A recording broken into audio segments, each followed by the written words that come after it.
Kali ini saya akan berbicara tentang bagaimana caranya supaya tidak mudah terprovokasi. Tentu saja sudah banyak cara yang kita lakukan. Karena itu, salah satu cara yang akan saya berikan ini hanyalah sebuah tawaran, bukan satu-satunya cara. Untuk kita mendalami bagaimana caranya supaya kita bisa mengatasi provokasi atau kita tidak terpengaruh ketika kita diprovokasi, maka pertama-tama kita harus memahami apa yang menjadi keunggulan dari setiap manusia.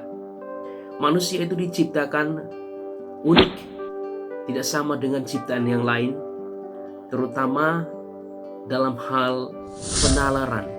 Hanya manusia yang mampu berpikir, hanya manusia yang mampu bernalar, hanya manusia yang mampu merefleksikan suatu kejadian, suatu peristiwa.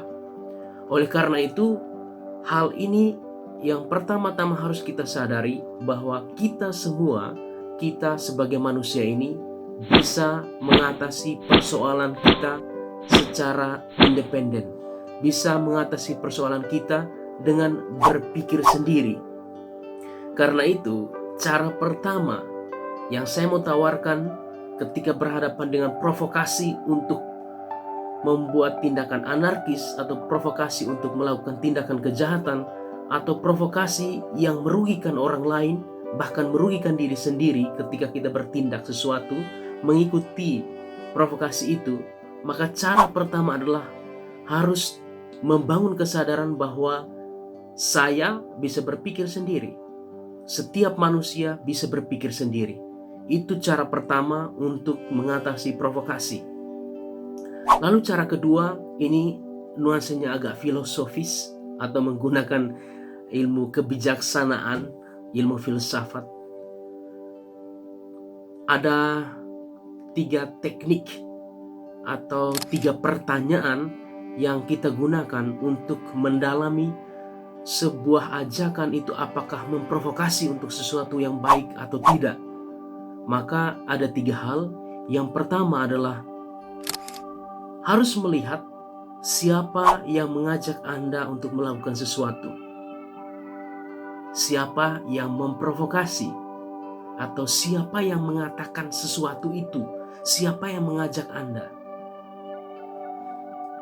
Apakah dia pemimpinmu? Apakah dia orang yang hebat di dalam kelompokmu? Apakah dia itu orang dari dunia politik? Apakah dia itu dari dunia agama? Harus dilihat siapa orang itu termasuk latar belakangnya. Yang kedua adalah harus dilihat kepada siapa dia mengajak Anda untuk bertindak, entah bertindak secara positif atau bertindak secara negatif. Jadi hal pertama adalah melihat siapa yang mengatakan itu, siapa yang berkata, siapa yang mengajak Anda, siapa yang memprovokasi Anda. Dan yang kedua, kepada siapa dia mengajak Anda untuk bertindak. Misalnya diajak untuk demo, siapa orang yang mengajak untuk kamu untuk ikut demo? Lalu siapa yang didemo? Itu harus ditanya, dipikirkan, didalami siapa yang mengatakannya dan kepada siapa Anda dan dia yang mengajak itu atau satu kelompok orang yang mengajakmu itu akan melaksanakan tindakan itu. Lalu yang ketiga adalah harus dilihat isi ajakan itu atau isi perkataan dari orang yang mengajak. Apakah perkataannya itu mengandung unsur sara? Apakah perkataan itu mengandung unsur kebencian? Dia mengajakmu untuk membenci orang lain, atau dia mengajakmu untuk tidak menyukai orang lain, atau dia mengajakmu untuk melawan aturan-aturan bersama, dia mengajakmu untuk melawan aturan-aturan pemerintah, dia mengajakmu untuk melawan aturan-aturan agama, dia mengajakmu untuk melawan aturan-aturan di dalam kehidupan bermasyarakat, dia mengajakmu untuk melawan aturan-aturan yang telah menjadi kesepakatan bersama. Harus dilihat. Jadi Cara yang kedua adalah dengan membuat 3 pertanyaan ini. Saya ulangi, pertanyaan pertama adalah siapa yang mengatakannya? Siapa yang mengajakmu untuk melakukan sebuah tindakan? Siapa yang memprovokasimu? Pertama. Yang kedua adalah perlu dicari tahu orang yang mengajakmu itu mau mengajakmu untuk melawan siapa atau kepada siapa, berhadapan dengan siapa kamu akan melakukan tindakan dalam tanda kutip demo atau anarkis atau protes atau apalah itu. Yang ketiga adalah isi ajakannya. Apakah ajakannya itu semata-mata bernuansa mengajakmu untuk kritik tanpa dasar, untuk membenci orang lain, atau ajakannya itu sungguh-sungguh memang berniat untuk dengan demo itu, dengan protes itu, dengan bertindak seperti itu akan mendatangkan kesejahteraan, kebahagiaan untuk sebanyak mungkin orang, terutama Anda dan juga masyarakat yang mau diperjuangkan. Dengan demikian, kalau 3 pertanyaan ini dijawab, maka saya yakin bahwa Anda tidak mudah untuk terprovokasi meskipun orang itu sangat kagumi. Lagi-lagi pertanyaan pertama adalah siapa yang mengatakannya. Jangan sampai karena dia itu atasanmu, maka setiap perkataannya benar. Belum tentu. Harus dilihat. Poin pertama kan, kalau dia itu atasanmu, kepada siapa dia mengajakmu untuk mengatakannya? Atau kepada siapa dia mengajakmu untuk bertindak?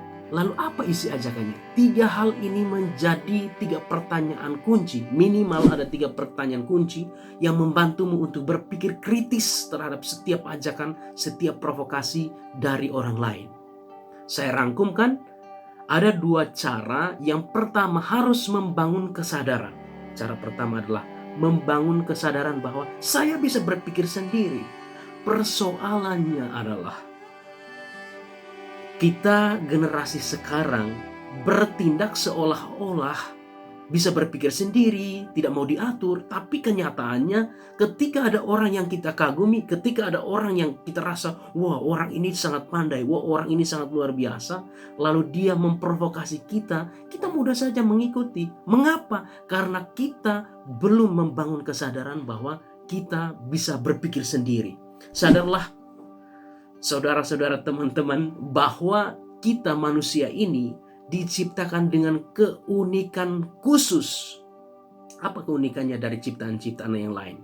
Keunikannya adalah kita bisa bernalar, bisa berpikir, bisa mendalami sebuah persoalan secara mandiri, bisa mengambil keputusan secara mandiri. Karena itu jangan takut untuk bertindak berbeda, jangan takut untuk bertindak kritis, jangan takut untuk berpikir melawan arus umum yang sementara mengajakmu untuk bertindak secara anarkis, bertindak secara tidak bertanggung jawab.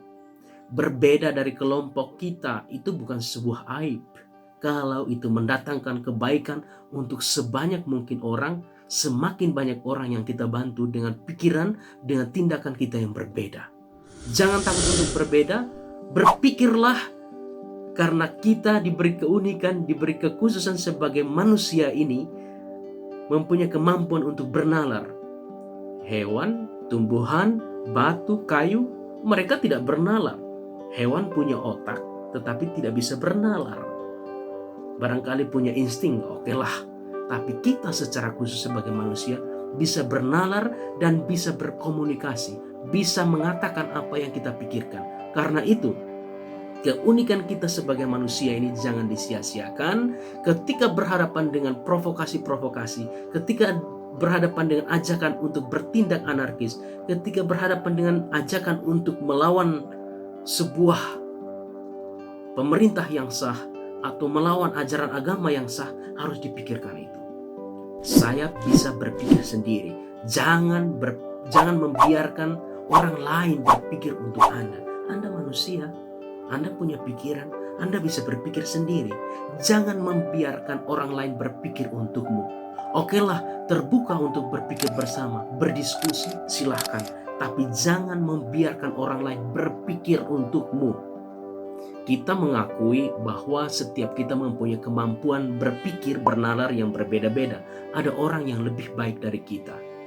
Tapi jangan dengan kenyataan seperti itu lalu menyerahkan semua keputusan itu pada orang lain.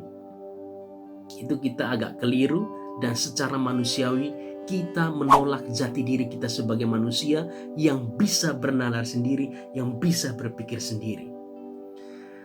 Sebagai penutup, sekali lagi dengan video ini saya mau mengajak semua untuk berpikir secara mandiri. Jangan takut untuk berpikir sendiri. Jangan takut untuk berpikir berbeda dari yang umum. Kalau itu mendatangkan kebaikan untuk diri sendiri, untuk sesama, sebanyak mungkin orang.